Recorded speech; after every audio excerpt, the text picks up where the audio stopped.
وہی ہے مرکز کعبہ، وہی ہے راہ بتکانہ، جہاں دیوانے دو مل کر صنم کی بات کرتے ہیں۔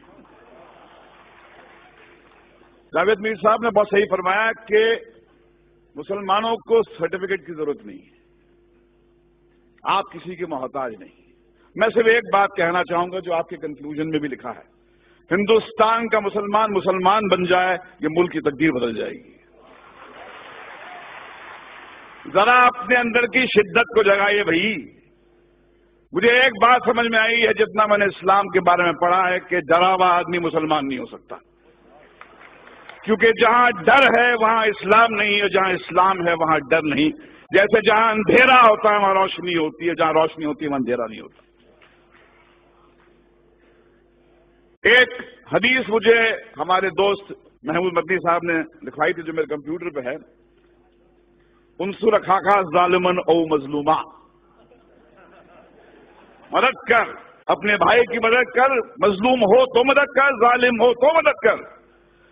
یہ حدیث جارج بش کو سنانی چاہیے، نریندر مودی کو سنانی چاہیے کہ جس مذہب کی حدیث یہ کہتی ہے کہ بھائی مظلوم کی مدد تو کر، ظالم کی مدد کر، اس کو روک، اس سے پوچھ کیوں ظلم کرتا ہے، کیا تکلیف ہے تیرے کو؟ بھائی بولا ہے ظالم کو۔ اب ایسے مذہب میں ٹالرنس نہیں ہے تو اور کیا ہے؟ مگر سمسیا کچھ اور ہے۔ آپ اندھوں کے ملک میں، اندھوں کی دنیا میں آئینہ بیچنے نکلے ہیں۔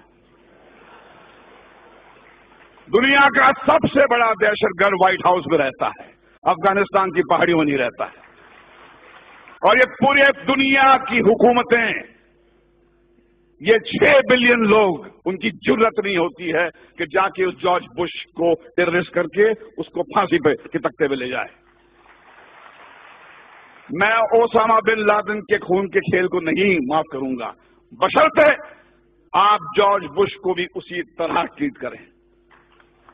ایک طرفہ بات نہیں ہو سکتی ہے۔ اسٹیٹ ٹیررزم کا آپ کنڈون کریں گے اور ان کو کہیں گے ٹیررسٹ، جیسے کسی نے فرمایا تھا مولانا غریب والی صاحب نے کہ بھیا کہ آپ نے بام بلاسٹ کے جو ایکیوز کو تو ٹیلی ویژن پہ چیخ کے اناؤنس کر دیا کہ ہاں یہ صاحب ان کو یہ سزا دی گئی ہے، مگر بابری مسجد جب شہید ہوئی اس کے بعد میں 1000 لوگ تو یہاں مرے تھے، ان کا کیا؟ کون دے گا ان کو سزا؟ کہاں جا کے گڑ گڑائیں، کس سے بھیک مانگیں؟ آج تو ہماری یہاں پر سرکار این سی پی اور کانگریس کی ہے۔ کیا ہوا شری کرشن کمیشن رپورٹ کا؟ جو سماج انصاف نہیں دے سکتا وہ ٹیررزم سے مکت نہیں ہو سکتا۔ اگر آپ کو ٹیررزم سے مکت ہونا ہے تو انصاف دینا پڑے گا آپ کو، اور اگر آپ نے اپنے پولیس اسٹیشنز کو ٹارچر چیمبرز بنا دیا، وہاں پر معصوم کو لے جا کے مارو گے، پیٹو گے، ذلیل کرو گے، تو ٹیررزم بڑھے گا۔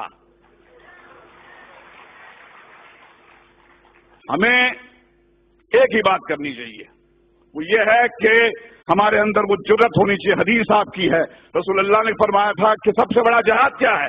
ظالم بادشاہ کو اپنا صحیح چہرہ دکھانا۔ ظالم بادشاہ کو کہو کہ تم کتنے بدصورت ہو، ان سے کہو کہ یہ کیا دو طرفی بات ہو رہی ہے، جب چاہے آپ نے کھڑا کر دیا ہم کو گھرے میں۔ اور دیکھیے جارج بش بھی کہتا ہے کہ اسلام تو مذہب پیس کا ہے، ٹالرنس کا ہے، مگر فیکٹ یہ ہے کہ جہاں داڑھی والا نظر آتا ہے آپ بولتے ٹیررسٹ ہے۔ یہ لڑائی اس سیمینار سے ختم نہیں ہونے والی ہے، یہ بہت لمبی لڑائی ہے، وہ دور آ گیا ہے۔ رسول اللہ نے فرمایا تھا اسلام آپ کے ہاتھ میں جلتا ہوا کوئلہ بن جائے گا، جس میں دم ہے وہ بنے مسلمان اور جیے شان سے، مگر کسی کے سامنے گڑ گڑائیے مت، کسی کے ساتھ کسی کے تلوے مت چاٹیے، کیونکہ آپ اس طاقت سے کنیکٹڈ ہیں۔ یہ ملک آپ کا ہے، اس میں آپ کے پرکھوں کا خون ہے، جو آپ کو کہتا ہے، آپ کو نیچا دکھاتا ہے، باہر نکل یہاں سے، یہ آپ کا ملک ہے، یہ ہمارے آپ کا ملک ہے، اس کو ہم ٹھیک کریں گے۔ اسلاموفوبیا ہندوستان کو شوبھا نہیں دیتا، یہ ویسٹ سے میکڈونلڈ لانے والے، کوکا کولا لانے والے لوگوں کا ہو کہ اسلاموفوبیا ویسٹ میں رکھیں۔ ہندوستان جو ہے ایسا ملک ہے میں اپنے داڑھی والے بھائیوں کے ساتھ محفوظ محسوس کرتا ہوں، ڈرتا نہیں ہوں میں. جب میں مسلمان بھائی کے ساتھ میں ہوتا ہوں مجھے لگتا ہے کہ یہ بچائے گا مجھے. چلیے مل کر آج قسم کھائیں کہ ہندوستان کے مسلمان میں وہ جذبہ جگائے جو اسلام ہے. یہ اسلام آپ کی جاگیر ہے، میری جاگیر ہے. ڈرا ہوا آدمی میرے بھائی مسلمان نہیں ہو سکتا ہے، اور جہاں ڈر ہے وہاں اسلام نہیں ہے، اور جہاں اسلام ہے وہاں ڈر نہیں ہے. اللہ حافظ.